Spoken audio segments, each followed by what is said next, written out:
Bago tayo makinig sa ating kwento, sana mag-subscribe kayo sa aking YouTube channel. Pakisuportahan po ako at para sa mga madaming kwento, please like and share for this video. Maraming salamat po.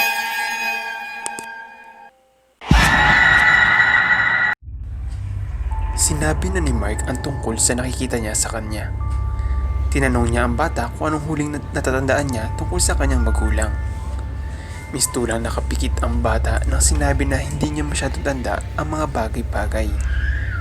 Pero alam niya na sa sandaling panahon lang niya nasulyapan ang kanyang ina.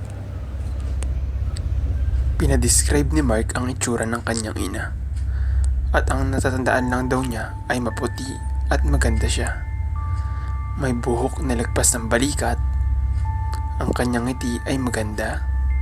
Lagi siyang nakangiti kahit na matigas ang kanyang ulo.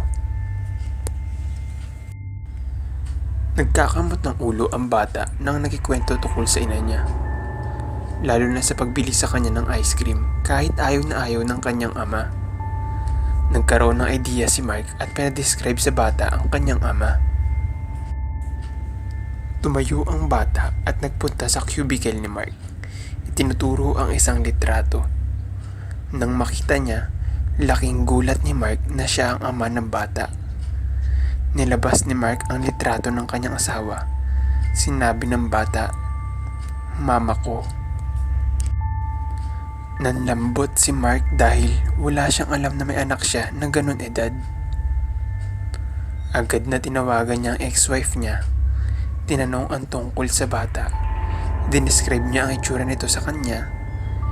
Hindi siya nakapagsalita agad pero nalaman din sa huli na ang bata ay talagang anak niya.